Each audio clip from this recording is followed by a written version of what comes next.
Welcome to Building While Flying. My guest today is Abby Dubois, founder of Each Jewels. After years of designing for world-renowned brands like Kate Spade and Coach, Abby set out to forge her own path and build her own jewelry brand. Abby's mission is to make ethical fashion fun and accessible and empowering. Since starting the company 6 years ago, they've sold over 500,000 units. Welcome to the show, Abby. It's great to have you here. Thank you so much, Katie. I'm so excited to be here. I think as a starting point, what I think would be lovely is we're going to have a bit of a chat about what it is to be a first time founder of what is still very much a startup. I know have like big ambitions and you're scaling fast, but you've also had some interesting changes in direction and interesting discoveries along the way. But before we jump into any of those, let's just start with a little bit of background of each. Your background is obviously with some of the really large fashion brands designing for them. What brought you to starting up on your own? So I felt like there was a huge space in the market for American made product. And each is still, of course, exclusively made in the US. And we've rolled out some product in Italy. But generally speaking, I would say we are 99% in the US. So there was a space for that where it wasn't just Etsy, where of course, a lot of the product you're buying from artisans and made in America, but there wasn't like a brand that you could go to that was accessible for sustainable and ethical product. So I felt that was a huge niche because coming from years of fashion jewelry brands that were made overseas, we're starting to want to shop our values. And there was no brand out there for that. When I started each, that was the main goal. Yeah, talk a little bit more about that. So, shopping our values, both US made, ethical, sustainable, how did that all come to shape itself within your product and your offering? All of the things that were made in the US were essentially fine jewelry. And that was really outside of the price point for most of our customers, which are women. And this was something that obviously Etsy, there isn't that trust, there isn't that brand loyalty, etc. So I was like, how do I make something that's super straightforward, that's going to be affordable, like $100 pair of earrings in the US? So I have a model making background as well as a design background. So I made models that were so simple to manufacture. So in that way, we're able to hit margin, we're able to grow, we're able to have something that's super profitable while still being accessible. So I was able to work with our manufacturers and have something that it makes sense for them for an hourly wage, and then it makes sense for us for profit. So that is like very much baked into our design and product development process for sure. So just a lot of working closely with them. I started to produce in New York. I like went door to door in the Diamond District, got some doors slammed in my face, and I was like, I have to make something for this price. And then I got a lot of people being like, this is great. We love it. This is super easy. Let's go. And then now each is way too big to be producing in New York. So we produce probably the majority in Rhode Island, but we still sample in New York. That's awesome. But Rhode Island has been absolutely huge for us.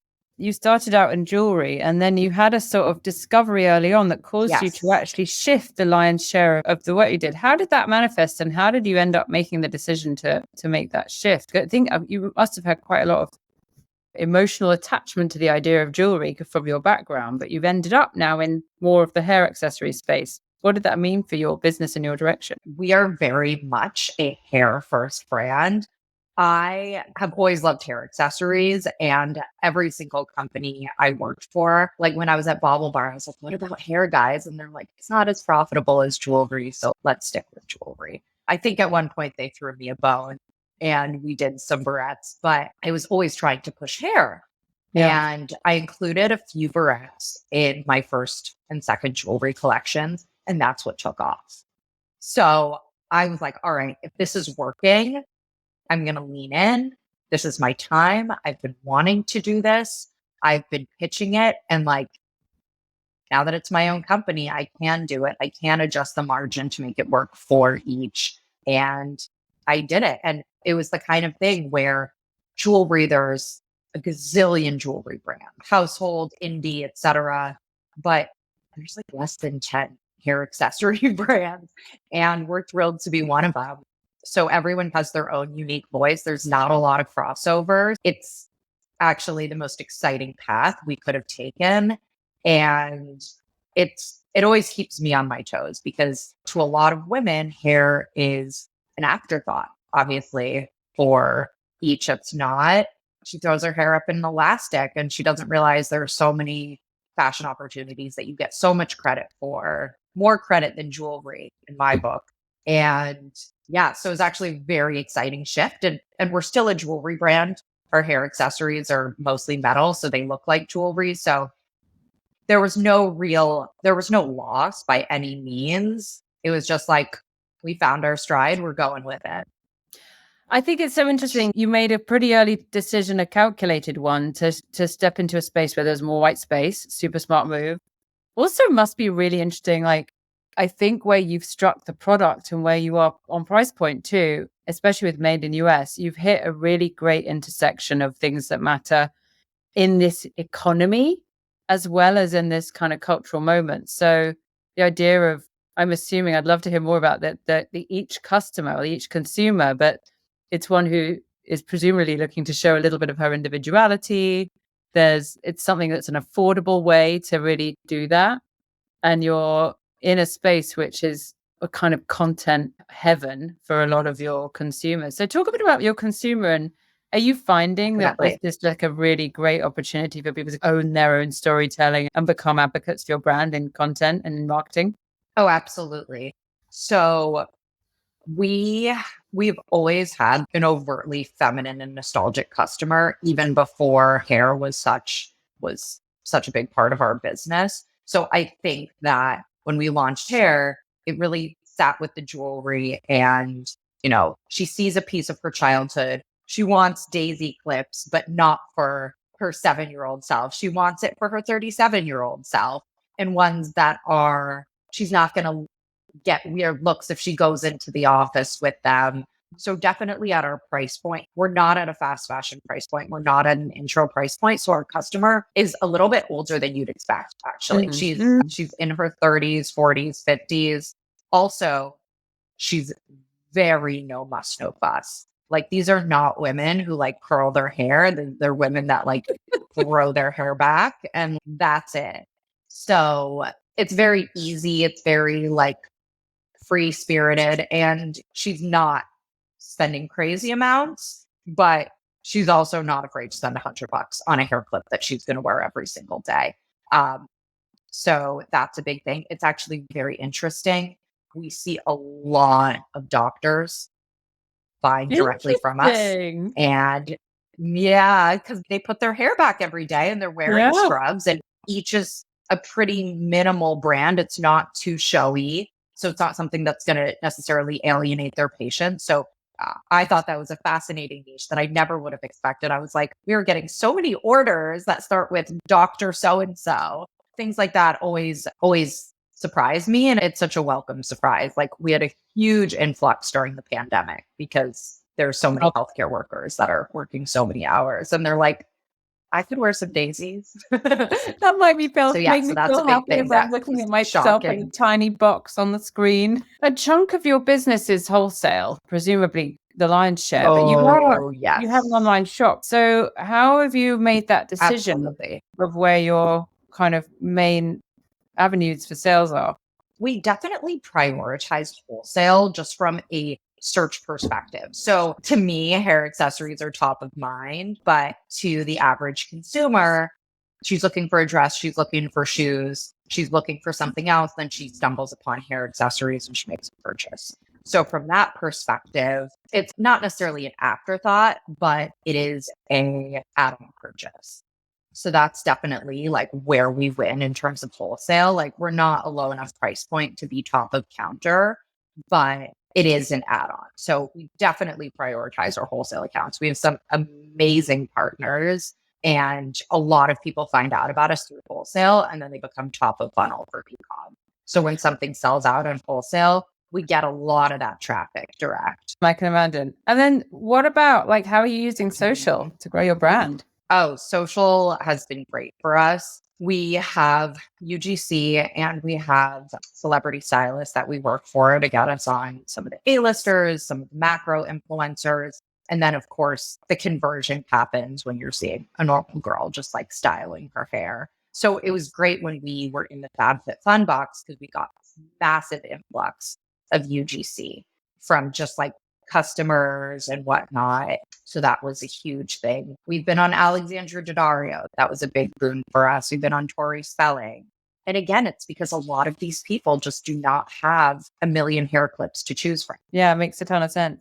So talk a bit about some of those early breaks. Absolutely. It sounds like Nordstrom is like a little theme throughout your whole arc from like with personal life and professionally. But what were some of the things that really catapulted each from being a kind of a twinkle in your eye to a startup to something that you're really now eyeing mass market? Absolutely. So Nordstrom's has a special place in my heart for sure. As you mentioned, I worked at Nordstrom's in high school, just like at my after school job. And I met the Nordstrom buyer at Capsule before the pandemic.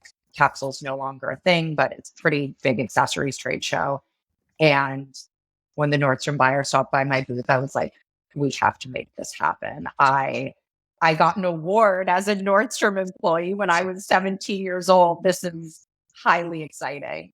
And I was like, VP Fashion Board. I was Fashion Board Member of the Year. This is bringing it home for me. This is like why I do what I do. And I think that my story definitely helped us get our first PO from Nordstrom's. So that was definitely a big thing. But Nordstrom's was not our first account. I think anybody who gets Nordstrom's as a first account, my goodness, like good for you.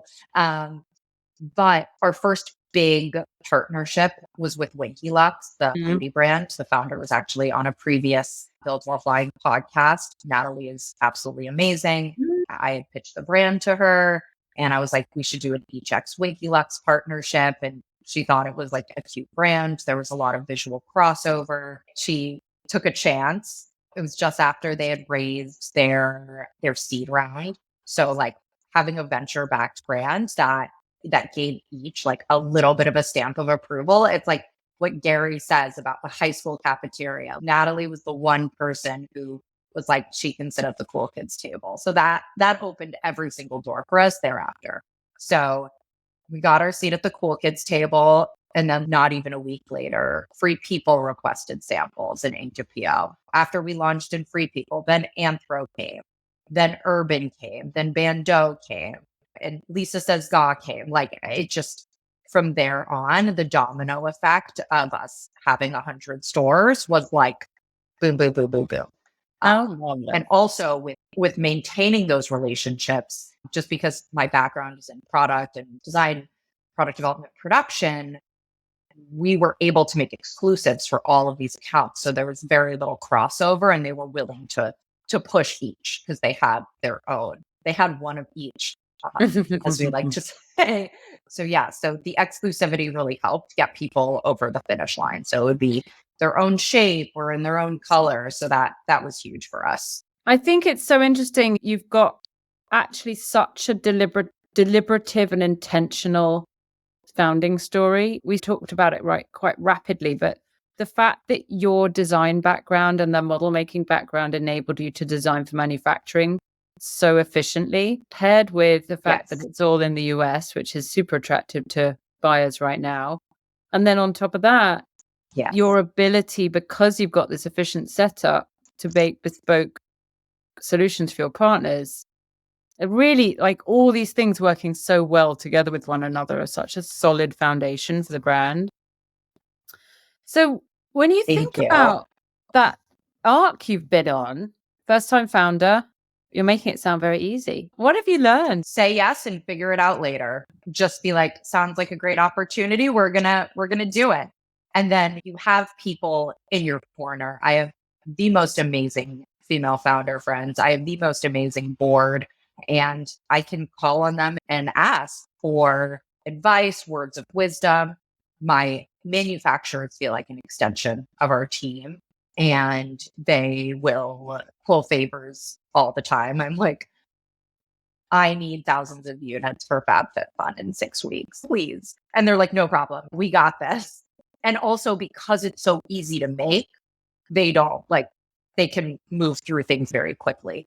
And there's a lot of nuance to that, but I think also there's an understanding with our manufacturing partners. There's an understanding with our board advisors. There's an understanding with everyone that we have, because when they need something, we show up for them too, of course. So I think it's just like jump on those opportunities and you'll figure it out. Like I'm just like, I literally am building while flying. So yeah, it's absolutely wild. Finding an enamel partner in the US was quite the saga. Oh, wow. Yeah.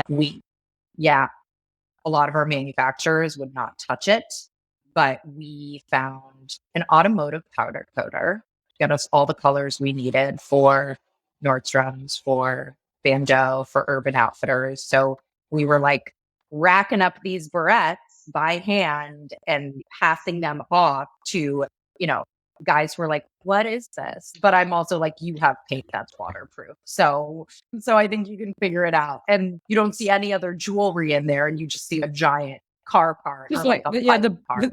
the bonnet of a car. Some of the narratives of just how the constraints of looking for the manufacturing, all manufacturing in the US, bring such interesting stories. Like I feel like that could be such a wonderful little side tale to be telling in content around some of the crazy partners that are connected to your brand. I hope all of those car manufacturing production absolutely. line dudes have got nice little daisy in the hairline. They definitely do now. They definitely do now. But we actually, it was a very hard decision for us because our customer most certainly voted on plastic versus enamel. And the plastics are eco-friendly. Oh, okay. They're cellulose acetate. But we decided to go, so they're grown from plant fibers. Right. There's no polymer in them, which we're like, phew. And it's made from recycled. So it's self-generative. You grow the cell and then you flatten it. It's a really cool process. There's a bunch of YouTube videos, and I was like, okay, our customers can get behind this for sure.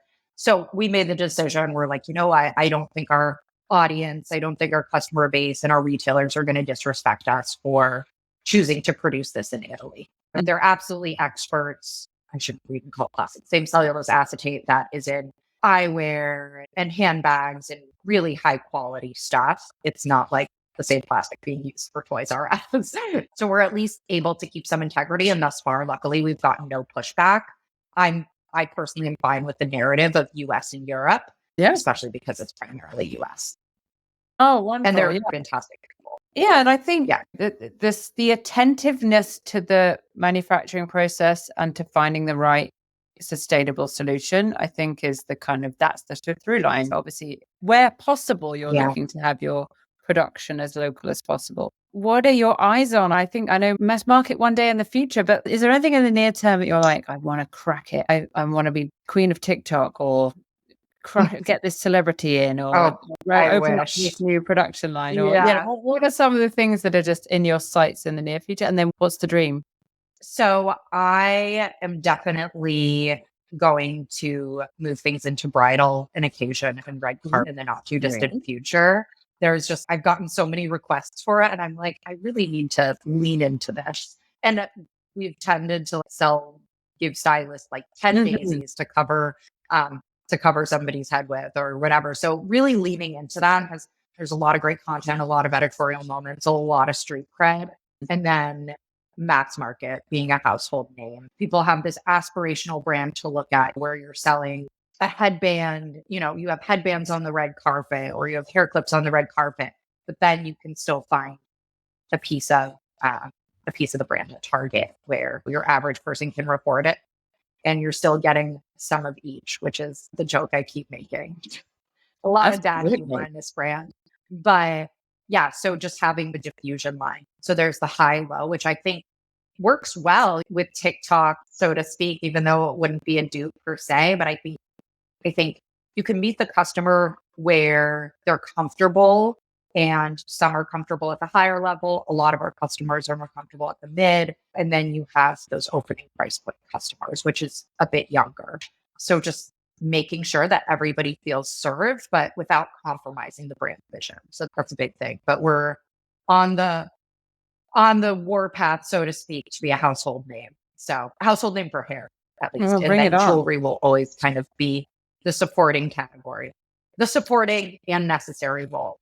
You found yourself a place to Absolutely. capitalize on, and so you should. It's been such an incredible pleasure to chat with you. We'll be keeping our Likewise. eyes on the progress of each Jules, especially on social. We're thrilled to see you appear both in shout outs and tags from your many admirers on the UGC side, but also on your own platforms. And wish you all the very best as you continue to scale. Thank you so much, Katie. It was great chatting with you. And thank you so much for having me on and allowing me to tell our story.